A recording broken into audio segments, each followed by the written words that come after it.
Halo guys, kembali lagi di Subscreen. Di video kali ini saya akan membawakan alur cerita film The Message, sebuah kisah epik tentang perjuangan Rasulullah dalam menyebarkan Islam. Dari penindasan di Mekah, hijrah ke Madinah, hingga kemenangan dalam Fathu Mekah, semuanya tergambar dalam film ini. Tanpa berlama-lama, mari kita masuk ke alur ceritanya. Cerita dimulai pada tahun 628 Masehi, ketika para penunggang kuda membawa pesan dari Rasulullah Shallallahu Alaihi Wasallam ke berbagai kerajaan besar. Kaisar Romawi Heraklius memilih menyimpan surat itu tanpa memberikan jawaban. Penguasa Alexandria, Cyrus, menerimanya dengan baik, sedangkan Raja Persia justru merobeknya dengan penuh amarah. Di Mekah, Muhammad bin Abdullah lahir di kota perdagangan yang penuh dengan pemujaan berhala. Sejak kecil, ia dikenal sebagai sosok yang jujur dan selalu merenungkan makna kehidupan. Di awal kisah, kita diperkenalkan dengan tokoh-tokoh penting seperti Umayyah dan budaknya Bilal serta Abu Sufyan yang sibuk mengurus para peziarah. Sementara itu, Abu Lahab dan seorang dukun merasa terganggu melihat Rasulullah yang sering menyendiri dan bermeditasi di sekitar Ka'bah. Di tempat lain, Abu Thalib didatangi oleh Sa'id, anak angkat Nabi, yang dikirim oleh Khadijah untuk mencari Rasulullah. Sudah lama beliau mengasingkan diri di Gua Hira.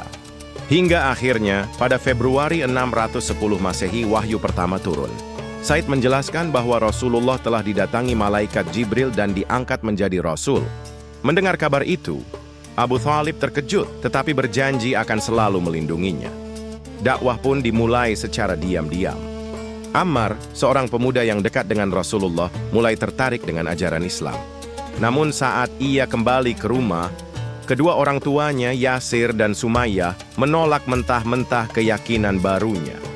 Meski sempat menentang, hati mereka perlahan mulai terbuka. Sayangnya, sebelum sempat menemui Rasulullah, Ammar ditangkap oleh kaum Quraisy dan dipaksa untuk meninggalkan Islam. Di sisi lain, Bilal juga mengalami penyiksaan yang kejam karena keimanannya. Namun, meskipun dicambuk dan dijemur di atas pasir yang membara, ia tetap teguh mempertahankan keyakinannya. Keberanian Bilal menarik perhatian Abu Bakar, yang akhirnya menebusnya dengan harga tinggi dan membebaskannya dari perbudakan. Semakin banyak pemuda yang mengikuti ajaran Rasulullah membuat kaum Quraisy semakin resah. Mereka mencoba merayu Abu Thalib dengan tawaran jabatan dan kekuasaan agar menghentikan dakwah Muhammad, tetapi Abu Thalib menolak. Rasulullah pun menegaskan bahwa dakwahnya adalah harga mati. Pada bulan Zulhijjah, 10 tahun sebelum Hijriah, dakwah mulai disampaikan secara terbuka di Mekah. Para pengikut Rasulullah dengan penuh semangat menggemakan takbir di jalanan. Namun, kaum Quraisy tidak tinggal diam. Mereka menyerang dan melempari kaum Muslim dengan batu.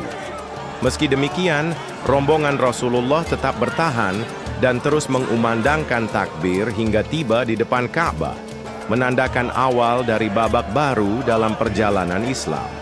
Di tengah situasi yang semakin genting, kedatangan Hamzah, paman Rasulullah, mengubah keadaan. Dengan gagah berani, ia menghampiri Abu Jahal dan memukulnya sebagai bentuk pembelaan. Tak ada yang berani menentangnya. Di hadapan Rasulullah, Hamzah dengan mantap menyatakan keislamannya, menambah kekuatan bagi kaum Muslim. Namun tekanan dari Quraisy semakin kejam. Abu Sufyan dan istrinya merencanakan tindakan brutal, terutama terhadap kaum lemah. Ammar dan kedua orang tuanya Yasir serta Sumayyah menjadi sasaran utama. Mereka dipaksa untuk kembali menyembah berhala, tetapi tetap teguh dalam keimanan. Hingga akhirnya, Sumayyah dan Yasir dibunuh dengan keji, menjadikan mereka syahid pertama dalam Islam. Pada bulan Rajab, 8 tahun sebelum Hijriah, Rasulullah mengarahkan para pengikutnya untuk hijrah ke Habasyah guna menghindari penyiksaan Quraisy. Mereka dikejar oleh pasukan berkuda, tetapi berhasil bersembunyi dan akhirnya tiba di Habasyah dengan selamat. Tidak tinggal diam, Quraisy mengutus Amr bin Ash untuk membujuk Raja Najasyi agar menyerahkan kaum Muslim. Namun setelah mendengar Ja'far bin Abi Thalib membacakan ayat-ayat Al-Quran tentang Nabi Isa, sang raja menitikkan air mata dan dengan tegas memutuskan untuk melindungi mereka.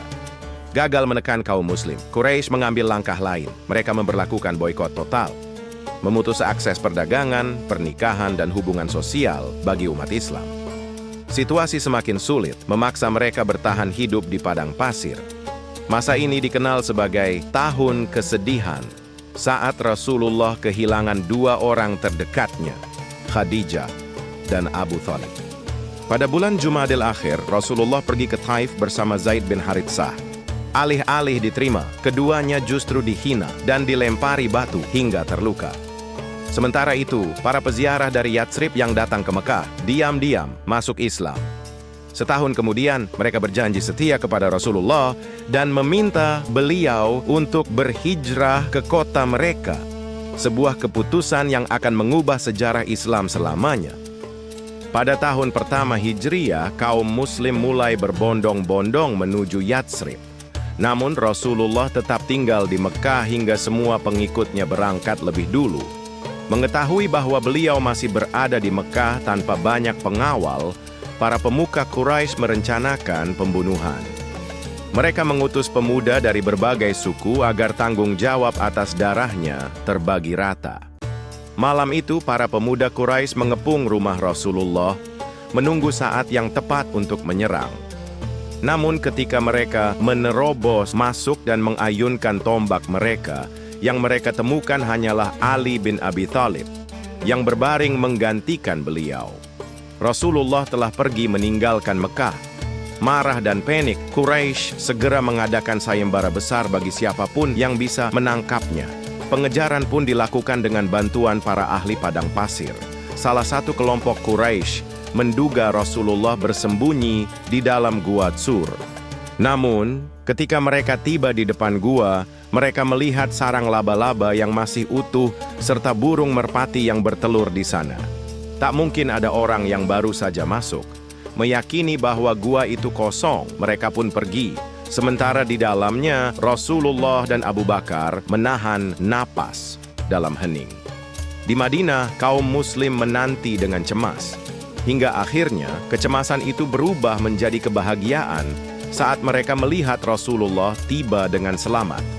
Banyak orang menawarkan tempat tinggal, tetapi beliau membiarkan untanya berjalan hingga berhenti di tempat yang kelak menjadi lokasi rumah, serta masjid pertamanya di Madinah.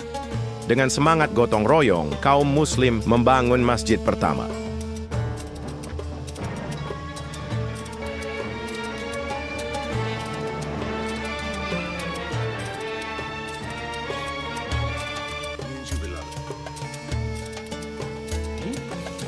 Dan untuk pertama kalinya, Bilal bin Rabah mengumandangkan adzan, menyerukan panggilan salat bagi umat Islam di Madinah.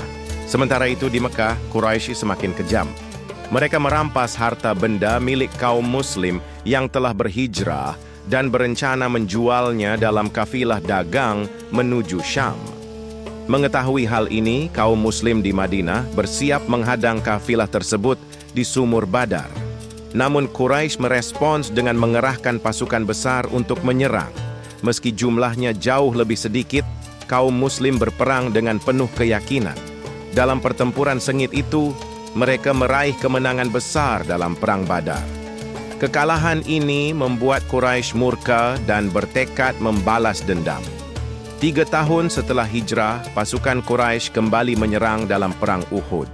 Dengan strategi Khalid bin Walid, mereka mengecoh pasukan muslim hingga barisan pertahanan menjadi kacau.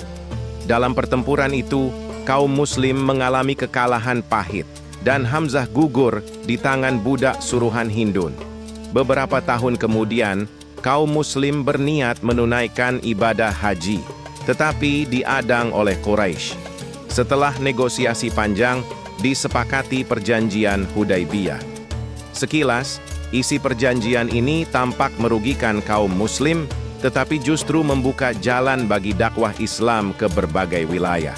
Namun, Quraisy melanggar perjanjian dengan menyerang sekutu muslim. Rasulullah pun memimpin pasukan besar menuju Mekah dalam peristiwa Fathu Mekah. Abu Sufyan akhirnya menerima Islam dan penduduk Mekah diperintahkan untuk tetap di rumah agar selamat. Kota suci itu pun dibebaskan tanpa pertumpahan darah. Rasulullah kemudian menghancurkan berhala-berhala di Ka'bah, menandai berakhirnya penyembahan berhala di Mekah. Sejak saat itu, Islam berkembang pesat ke berbagai penjuru dunia. Itulah kisah perjuangan Rasulullah dalam menegakkan Islam.